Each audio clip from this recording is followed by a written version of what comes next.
नमस्कार। स्वागत है आप सभी का मेरे चैनल अभी एस्ट्रोलॉजी में। मैंने अपने पिछले वीडियो में आपको अस्त ग्रह से संबंधित कुछ बातों को बताया था कि अस्त ग्रह क्या होता है, ग्रह अस्त कब और कैसे होता है और उसका प्रभाव क्या होता है। आज के वीडियो में मैं आपको कुंडली में विभिन्न ग्रहों के अस्त होने का क्या फल मिलता है, उसका क्या रिजल्ट होता है, इस बारे में बताने जा रहा हूं। तो चलिए शुरू करते हैं। देखिए, वैदिक ज्योतिष की माने तो विभिन्न ग्रहों के अस्त होने का अलग अलग फल मिल सकता है। जब कोई ग्रह अस्त होता है तो किस प्रकार का फल मिलता है, यह हम आगे जानेंगे। इस कड़ी में सबसे पहले स्थान आता है चंद्रमा का।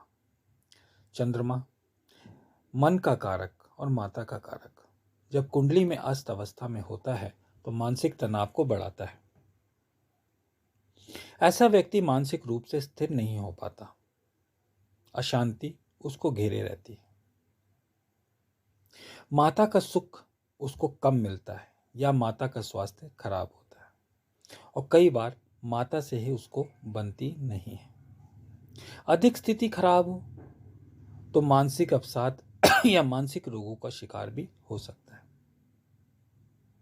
इसके अतिरिक्त चंद्रमा से संबंधित शारीरिक समस्याएं जैसे कि खून की कमी, फेफड़ों के रोग, डिप्रेशन, अस्थमा, मानसिक तनाव जैसी समस्याएं व्यक्ति को परेशान कर सकती हैं। व्यक्ति के जीवन में जन सहयोग का अभाव आपको देखने को मिलेगा। साथ ही उसे एपिलेप्सी यानी मिर्गी के दौरे आने की संभावनाएं भी होती हैं। कई बार उसे किसी बीमारी के लिए लंबे समय तक दवाई खाने की आवश्यकता भी पड़ती है। यदि अस्त चंद्रमा का संबंध कुंडली के अष्टम भाव से हो जाए, आठवें भाव से हो जाए, तो व्यक्ति बहुत लंबे समय तक डिप्रेशन में रहता है।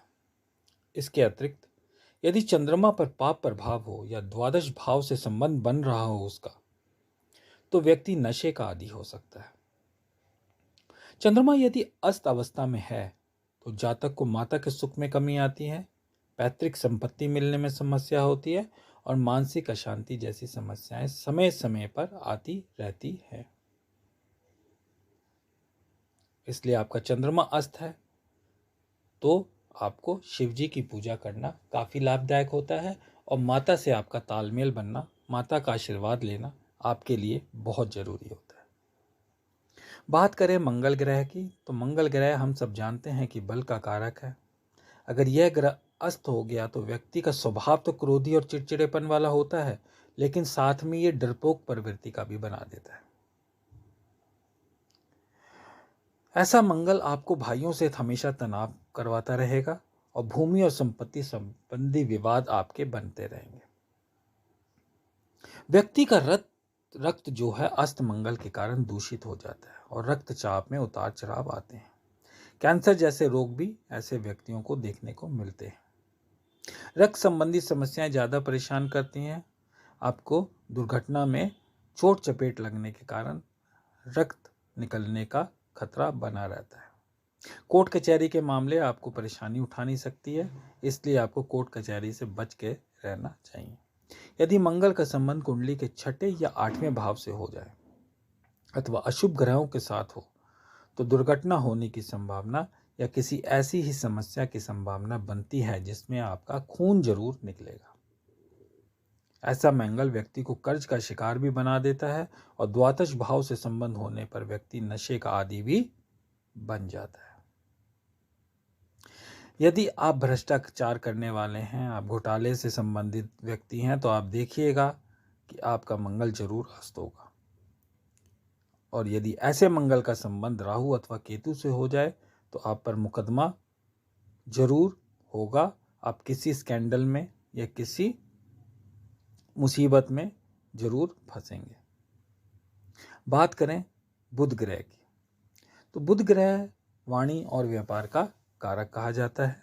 यदि कुंडली में बुध ग्रह अस्त हो तो व्यक्ति की बुद्धि काम नहीं कर पाती है। जहां आवश्यक होती है दिमाग की आवश्यकता होती है, वहां आपकी बुद्धि काम नहीं आएगी। आपको बातें जो हैं अच्छे से याद नहीं रह पाती। ये तो अस्त बुद्ध स्टूडेंट के लिए अच्छा नहीं है। उनको पहले तो चीज़ें याद नहीं होती, और याद हो भी जाती हैं तो जल्दी भूल जाते हैं। तो स्टूडेंट के लिए बुद्ध के अस्त दोष को खत्म करना अनिवार्य होता है। आपको वाणी दोष हो सकता है और गले में खराबी भी हो सकती है। ऐसा जातक विश्वास की कमी से जूझता है और शरीर में त्वचा संबंधी समस्याएं, चर्म रोग, गले के रोग, श्वास रोग होने की संभावनाएं बनी रहती हैं। यही बुध द्वादश भाव से अगर संबंध बना ले तो ये व्यसनी भी बना देता है। यदि इस बुध का संबंध मंगल के साथ हो या किसी अशुभ ग्रह का प्रभाव हो तो जातक का मानसिक अवसाद की शिकायत या किसी अपने प्रियजन की मृत्यु के समाचार को सहन करना पड़ सकता है। कब? बुध की दशा चल रही हो तब। बुध के अस्त होने की स्थिति में व्यक्ति को धोखा भी मिल सकता है, इसलिए आपको सतर्क रहना बहुत जरूरी होती है, क्योंकि यह आपके मानसिक अशांति का कारण भी बन सकती है। बात करें बृहस्पति ग्रह की, तो बृहस्पति ग्रह एक अत्यंत शुभ ग्रह है। यदि यह ग्रह अस्त हो जाए तो अपने शुभ प्रभावों में कमी कर देता है। आपका मन पूजा पाठ में नहीं लगेगा। धन, विवाह और संतान से संबंधित समाचार मिलने में समस्याएं हो सकती हैं। विवाह में विलंब होगा, संतान होने में कष्ट या संतान को समस्याएं बनी रहती हैं। परिवार के बुजुर्ग सदस्यों को समस्याएं रहती हैं और व्यक्ति को ज्ञान प्राप्ति के मार्ग में बाधाएं आती हैं। ऐसा व्यक्ति नास्तिक भी हो सकता है, धर्म कर्म को ना मानने वाला। गुरु के अस्त होने पर व्यक्ति को आमाशय के रोग, टाइफाइड, साइनस की समस्या, मधुमेह के जैसे रोग, मोटापे जैसी समस्याएं देखने को मिलती हैं। इसके अतिरिक्त कोर्ट कचहरी के कामों में समस्याएं यानी असफलता, गुरुजनों और शिक्षकों से मतभेद और पढ़ाई में मन न लगना जैसी समस्याएं भी हो सकती हैं। यदि बृहस्पति अस्त होने के साथ पाप ग्रहों के प्रभाव में है तो आपको संतान सुख का अभाव भी हो सकता है, यानी आप निसंतान भी रह सकते हैं। यदि अष्टम भाव से संबंध हो तो किसी प्रियजन के वियोग का समाचार आपको बृहस्पति की दशा में मिल सकता है। यदि यही बृहस्पति द्वादश भाव से संबंध बनाए तो व्यक्ति अनैतिक संबंधों का शिकार हो जाता है और मान हानि उठानी पड़ सकती है। बात करें शुक्र देव की, तो शुक्र ग्रह को काम और भोग तथा भौतिक सुख का कारक माना जाता है। यदि कुंडली में शुक्र देव अस्त हैं तो ऐसे व्यक्ति को सबसे पहले तो विवाह में समस्याएं आएंगी।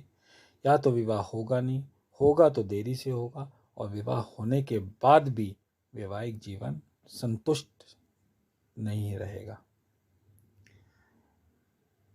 यदि किसी महिला का शुक्र अस्त है तो उसे गर्भाशय का रोग हो सकता है या स्त्री रोग जैसी समस्याएं पनप सकती हैं। अस्त शुक्र व्यक्ति को जननांगों के रोग या यौन रोग भी प्रदान कर सकता है। ऐसा व्यक्ति चरित्रहीन हो सकता है। उसको गुर्दों के रोग, आंखों की समस्याएं, मूत्राशय के रोग और त्वचा संबंधी समस्याएं भी घेर सकती हैं। यदि शुक्र का संबंध राहु अथवा केतु से हो तो वह व्यक्ति के मान सम्मान को हिला देता है। इसके अतिरिक्त कुंडली के छठे या आठवें भाव से संबंध होने पर व्यक्ति को बड़े रोग भी हो जाते हैं, यानी गंभीर बीमारी के शिकार बना देता है। यदि व्यक्ति विवाहित है तो जीवन साथी को भी स्वास्थ्य संबंधी समस्याएं घेर सकती हैं।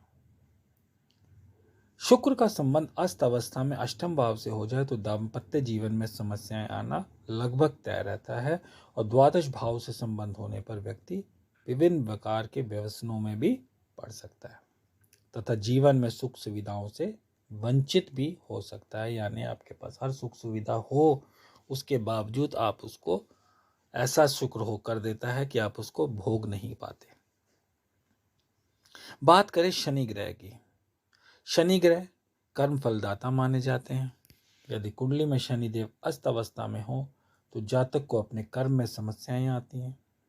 वह जहां नौकरी या व्यापार करता है वहां परेशानी उठानी पड़ती है। वरिष्ठ अधिकारियों और समाज के गणमान्य लोगों से तालमेल नहीं बैठ पाता और उनसे अनबन हो जाती है।